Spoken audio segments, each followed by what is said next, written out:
Hi everyone, welcome to ರೇಖಾ ಪ್ರಕಾಶ್ ಮನೆ ಊಟ. ಇವತ್ತಿನ ಈ ವಿಡಿಯೋದಲ್ಲಿ ಪರ್ಫೆಕ್ಟಾಗಿ ಗುಲಾಬ್ ಜಾಮೂನ್ ಮಾಡೋದು ಹೇಗೆ ಅಂತ ತೋರಿಸ್ಕೊಡ್ತೀನಿ. ಸಾಫ್ಟಾಗಿ ಜ್ಯೂಸಿಯಾಗಿ ಸಕ್ಕತ್ತಾಗಿ ಬರುತ್ತೆ ಗೊತ್ತಾ. ಹಾನೆಸ್ಟಾಗಿ ಹೇಳಬೇಕು ಅಂದರೆ ಇದು ನಮ್ಮ ಅಕ್ಕ ಮಾಡಿರೋದು. ನಮ್ಮ ಅಕ್ಕ ತುಂಬ ಚೆನ್ನಾಗಿ ಗುಲಾಬ್ ಜಾಮೂನ್ ಮಾಡ್ತಾರೆ. ಆ್ಯಕ್ಚುಲಿ ಅದಕ್ಕೋಸ್ಕರನೇ ನಾನು ನಮ್ಮ ಅಕ್ಕನ ಹತ್ರನೇ ಮಾಡಿಸಿ ತೋರಿಸ್ಬೇಕು ನಿಮಗೆಲ್ಲ ಅಂತ ಮಾಡಿರೋದು. ಈ ವಿಡಿಯೋನ ಕಂಪ್ಲೀಟಾಗಿ ನೋಡ್ಕೊಳ್ಳಿ. ಪರ್ಫೆಕ್ಟ್ ಮೆಜರ್ಮೆಂಟ್ನ ಹೇಳಿದ್ದೀನಿ ನಾನು ಈ ವಿಡಿಯೋದಲ್ಲಿ. ಮೊದಲಿಗೆ ಗುಲಾಬ್ ಜಾಮೂನ್ ಪೌಡರ್ನ ತೊಗೋಬೇಕಾಗುತ್ತೆ. ನೀವು ಹೋಮ್ ಮೇಡ್ ಆದರೂ ತೊಗೊಳ್ಳಿ, ಬಟ್ ರೆಡಿಮೇಡ್ ಪೌಡರ್ಸ್ ಆದರೂ ತೊಗೊಳ್ಳಿ, ಎರಡರಲ್ಲೂ ತುಂಬ ಚೆನ್ನಾಗಿ ಬರುತ್ತೆ. ಇಲ್ಲಿ 3 ಕಪ್ ಅಳತೆಲಿ ಗುಲಾಬ್ ಜಾಮೂನ್ ಪೌಡರ್ನ ತೊಗೊಂಡಿದ್ದೀನಿ. ಅದನ್ನು ಜರಡಿ ಆಡಿ ತೊಗೊಂಡ್ರೆ ತುಂಬ ಚೆನ್ನಾಗಾಗುತ್ತೆ ಗುಲಾಬ್ ಜಾಮೂನ್. ನೆಕ್ಸ್ಟ್ ಇದಕ್ಕೆ ಯಾವ ಬೌಲಲ್ಲಿ ನಾವು ಗುಲಾಬ್ ಜಾಮೂನ್ ಪೌಡರ್ ತೊಗೊಂಡಿದ್ವೋ ಅದರಲ್ಲಿ ಅರ್ಧ ಬೌಲಷ್ಟು ನೀರನ್ನು ತೊಗೋಬೇಕು. ನೀರು ತೊಗೊಂಡು ಸ್ವಲ್ಪನೇ ಸೇರಿಸ್ಕೊಂಡು ಒಂದು ಡೋ ರೆಡಿ ಮಾಡ್ಕೋಬೇಕಾಗತ್ತೆ. ಡೋ ರೆಡಿ ಮಾಡಬೇಕಾದ್ರೆ ಸ್ವಲ್ಪ ತುಪ್ಪನೂ ಹಾಕ್ಕೊಂಡು ರೆಡಿ ಮಾಡ್ಕೊಳ್ಳಿ. ತುಪ್ಪ ಹಾಕ್ಕೊಳ್ಳೋದ್ರಿಂದ ಕೈಗೆ ಅಂಟಲ್ಲ ಮತ್ತು ಗುಲಾಬ್ ಜಾಮೂನ್ ತುಂಬ ಸಾಫ್ಟಾಗಿ ಬರುತ್ತೆ. ಇದಾದಮೇಲೆ ಪಾಕ ರೆಡಿ ಮಾಡ್ಕೋಬೇಕಾಗತ್ತೆ. ಪಾಕನೇ ತುಂಬ ಇಂಪಾರ್ಟೆಂಟು ಗುಲಾಬ್ ಜಾಮೂನ್ಗೆ. ಅದನ್ನಂತೂ ಪರ್ಫೆಕ್ಟಾಗಿ ಮಾಡಬೇಕು. ಒಂದು ಸ್ವಲ್ಪ ಅಳತೆ ಚೇಂಜ್ ಆದ್ರೂ ಕರೆಕ್ಟಾಗಿ ಪಾಕ ಬರಲ್ಲ. ಇಲ್ಲಿ ನಾನು 5 ಕಪ್ ಸಕ್ಕರೆನ ತೊಗೊಂಡಿದ್ದೀನಿ. ಜೊತೆಗೆ 4 ಕಪ್ ನೀರನ್ನ ಹಾಕೋತೀನಿ.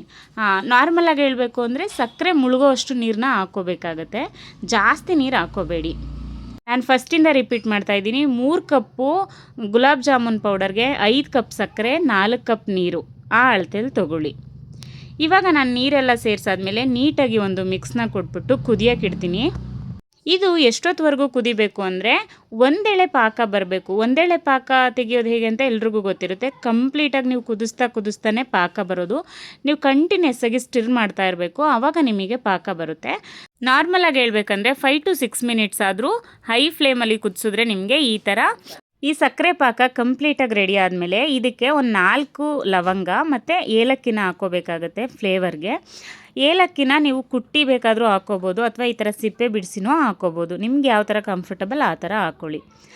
ಅಷ್ಟರಲ್ಲಿ ಇದನ್ನು ಸ್ಟವ್ ಆಫ್ ಮಾಡಿಬಿಟ್ಟು ಸೈಡಿಗೆ ಎತ್ತಿಡಬೇಕು. ಆಮೇಲೆ ಇವಾಗ ನೋಡಿ, ನಾವು ಜಾಮೂನ್ಗೆ ಕಲಿಸ್ಕೊಂಡಿದ್ವಲ್ಲ ಆ ಡೋನ ತೋರಿಸ್ತಾ ಇದ್ದೀನಿ. ಇವಾಗ ಇದಕ್ಕೆ ಮತ್ತೆ ಸ್ವಲ್ಪ ತುಪ್ಪನ ಹಾಕ್ಕೊಂಡು ಮತ್ತೆ ನಾದ್ಬಿಟ್ಟು ಉಂಡೆಗಳನ್ನ ರೆಡಿ ಮಾಡಿ ಇಟ್ಕೋಬೇಕಾಗುತ್ತೆ. ಉಂಡೆಗಳು ನಿಮಗೆ ಯಾವ ಸೈಜ್ ಬೇಕೋ ಆ ಸೈಜಿಗೆ ರೆಡಿ ಮಾಡ್ಕೋಬೋದು ನೀವು. ನಾನಿಲ್ಲಿ ತೋರಿಸಿರುವಂಥ ಅಳತೆಗೆ 30ರಿಂದ 40 ಮೀಡಿಯಮ್ ಸೈಜ್ ಜಾಮೂನ್ಗಳು ಪರ್ಫೆಕ್ಟಾಗಿ ಆಗುತ್ತೆ. ನಾನಿಲ್ಲಿ ಸ್ವಲ್ಪ ದೊಡ್ಡ ಸೈಜಲ್ಲೇ ತೋರಿಸಿದ್ದೀವಿ. ನೀವು ಬೇಕಾದರೆ ಸಣ್ಣ ಸೈಜಲ್ಲಿ ಮಾಡ್ಕೋತೀನಿ ಅಂತ ಅಂದರೆ ಅಪ್ ಟು 50 ಗುಲಾಬ್ ಜಾಮೂನ್ವರೆಗೂ ಮಾಡ್ಕೋಬೋದು. ನೋಡ್ತಿದ್ದೀರಾ ಅಲ್ವಾ ಎಲ್ಲ ಗುಲಾಬ್ ಜಾಮೂನ್ ಎಷ್ಟು ಚೆನ್ನಾಗಿ ಉಂಡೆ ಕಟ್ಟಿ ಇಟ್ಟಿದ್ದೀವಿ ಅಂತ. ಇವಾಗ ಇದನ್ನು ಕಾದಿರುವಂಥ ಎಣ್ಣೆಗೆ ಒಂದೊಂದನ್ನೇ ನಿಧಾನವಾಗಿ ಬಿಡಬೇಕಾಗತ್ತೆ. ಆ್ಯಂಡ್ ನೀವು ಎಣ್ಣೆನ ಮೀಡಿಯಮ್ ಫ್ಲೇಮಲ್ಲಿಟ್ಟು ಕಾಯಿಸ್ಕೊಂಡಿರಬೇಕಾಗತ್ತೆ. ಆವಾಗ ಚೆನ್ನಾಗಿ ಉಬ್ಬು ಬರುತ್ತೆ ಆ್ಯಂಡ್ ಒಳಗಡೆ ಎಲ್ಲ ಚೆನ್ನಾಗಿ ಬೇಯುತ್ತೆ ಗುಲಾಬ್ ಜಾಮೂನ್.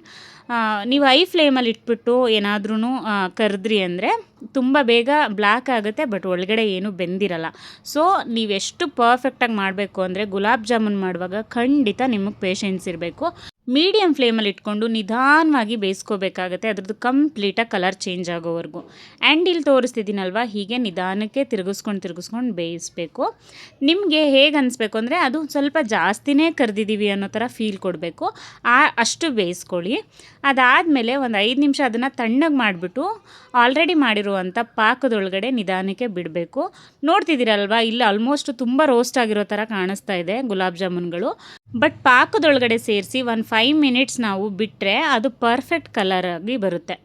ಇದನ್ನು ಒಂದು 5 ಮಿನಿಟ್ಸು ನೀವು ಪ್ಲೇಟ್ನ ಮುಚ್ಚಿಟ್ಬಿಟ್ಟು ನೆನೆಯೋಕ್ಕೆ ಬಿಡಬೇಕಾಗುತ್ತೆ. ನೆನೆಯೋಕ್ಕೆ ಬಿಟ್ಟು ಬೇಕಿದ್ರೆ ನೀವು 5 ನಿಮಿಷ ಆದಮೇಲೆ ಬಿಸಿ ಗುಲಾಬ್ ಜಾಮೂನು ತಿನ್ಬೋದು. ಸಕ್ಕತ್ತಾಗಿರುತ್ತೆ ಟೇಸ್ಟ್ ಅಂತೂ. ಬಟ್ ನಿಮಗೆ ಬಿಸಿ ತಿನ್ನೋಕೆ ಇಷ್ಟ ಇಲ್ಲ ಅಂತಂದರೆ ತಣ್ಣಗಾದ್ಮೇಲೂ ತಿನ್ಬೋದು. ಬಟ್ ಒಂದು 5 ಮಿನಿಟ್ಸ್ ಬಿಟ್ಟ ಮೇಲೆ ನೀವು ಆರಾಮಾಗಿ ಸರ್ವ್ ಮಾಡ್ಬೋದು. ಸಡನ್ನಾಗಿ ಏನು ಸರ್ವ್ ಮಾಡಬಾರ್ದು ಅನ್ನೋ ಥರ ಏನೂ ಇಲ್ಲ, ಅಷ್ಟು ಪರ್ಫೆಕ್ಟಾಗಿರುತ್ತೆ. ಯಾಕಂದರೆ ನಾವು ನಿಧಾನಕ್ಕೆ ಬೇಯಿಸಿರೋದ್ರಿಂದ ನೀಟಾಗಿ ಒಳಗಡೆ ಎಲ್ಲ ಬೆಂದಿರುತ್ತೆ, ಹಂಗೆ ಈಸಿಯಾಗಿ ಪಾಕನೂ ಎಲ್ಲ ಹಿಡ್ಕೊಳ್ಳುತ್ತೆ. ಎಷ್ಟು ಚೆನ್ನಾಗಿರುತ್ತೆ ಅಂದರೆ ಗುಲಾಬ್ ಜಾಮೂನ್, ವಾವ್, ನಂಗೆ ಹೇಳೋಕ್ಕಾಗ್ತಾಯಿಲ್ಲ, ಅಷ್ಟು ಚೆನ್ನಾಗಿರುತ್ತೆ. ನೋಡ್ತಿದ್ದೀರಾ ಅಲ್ವಾ ನೀವೇ ಎಷ್ಟು ಸಾಫ್ಟಾಗಿ ಎಷ್ಟು ಜ್ಯೂಸಿಯಾಗಿ ಕಾಣ್ತಿದೆ ಗುಲಾಬ್ ಜಾಮೂನ್ ಅಂತ. ಆ್ಯಂಡ್ ನಮ್ಮ ಮನೇಲಿ ಗುಲಾಬ್ ಜಾಮೂನ್ ಮಾಡೋಕ್ಕೆ ನಮ್ಮ ಅಕ್ಕನೇ ಎಕ್ಸ್ಪರ್ಟ್ ಅಂತ ಹೇಳ್ಬೋದು, ಅಷ್ಟು ಚೆನ್ನಾಗಿ ಮಾಡ್ತಾರೆ ಗೊತ್ತಾ. ನಾನಿಲ್ಲಿ ಒಂದು ಬೌಲ್ಗೆ ಸರ್ವ್ ಮಾಡೋದನ್ನು ತೋರಿಸ್ತಾ ಇದ್ದೀನಿ ನೋಡಿ. ನಾನು ಸ್ಪೂನಲ್ಲಿ ಎತ್ತಿ ಬೌಲ್ಗೆ ಸರ್ವ್ ಮಾಡ್ತಾಯಿದ್ದೀನಿ. ಒಂದು ಜಾಮೂನ್ ಸಹ ಬ್ರೇಕ್ ಆಗಲ್ಲ. ನೋಡಿದ್ರಿ ಅಲ್ವಾ ಮನೇಲೇ ಎಷ್ಟು ಪರ್ಫೆಕ್ಟಾಗಿ ಕಡಿಮೆ ಸಮಯ ತಗೊಂಡು ಆರಾಮಾಗಿ ಟೇಸ್ಟಿ ಮತ್ತು ಜ್ಯೂಸಿ ಮತ್ತು ಸಾಫ್ಟ್ ಗುಲಾಬ್ ಜಾಮೂನ್ನ ಮಾಡ್ಕೋಬೋದು ಅಂತ. ಟೇಸ್ಟ್ ವೈಸ್ ಅಂತೂ ಕಾಂಪ್ರಮೈಸೇ ಇಲ್ಲ, ಅಷ್ಟು ಟೇಸ್ಟಿಯಾಗಿರುತ್ತೆ. ತಿಂದವರೆಲ್ಲ ಒಂದು ಗುಲಾಬ್ ಜಾಮೂನ್ ತಿಂದರೆ ಸಕ್ಕತ್ತಾಗಿದೆ ಅಂತ ಹೇಳ್ತಾರೆ, ಅಷ್ಟು ಚೆನ್ನಾಗಿರುತ್ತೆ ಗೊತ್ತಾ. ಸೊ ಇದಾಗಿತ್ತು ಇವತ್ತಿನ ಸ್ಪೆಷಲ್ ರೆಸಿಪಿ. ಯಾರೆಲ್ಲ ನನ್ನ ಚಾನಲ್ನ ಇನ್ನೂ ಸಬ್ಸ್ಕ್ರೈಬ್ ಮಾಡ್ಕೊಳ್ದಲ್ಲೇ ನೋಡ್ತಾ ಇದ್ದೀರಾ, ಪ್ಲೀಸ್ ಒಂದು ಸಬ್ಸ್ಕ್ರೈಬ್ ಮಾಡ್ಕೊಂಡು ನೋಡಿ. ಹಾಗೆ ಈ ವಿಡಿಯೋ ನಿಮ್ಗೆ ಇಷ್ಟ ಆಗಿದ್ರೆ ದಯವಿಟ್ಟು ಲೈಕ್ ಮಾಡಿ, ಶೇರ್ ಮಾಡಿ, ಹಾಗೆ ಕಾಮೆಂಟ್ ಮಾಡಿ. ರೆಸಿಪಿನ ನೀವು ಒಂದು ಸಲ ಟ್ರೈ ಮಾಡಿ, ಖಂಡಿತ ನಿಮಗೂ ಇಷ್ಟ ಆಗುತ್ತೆ. Thank you so much.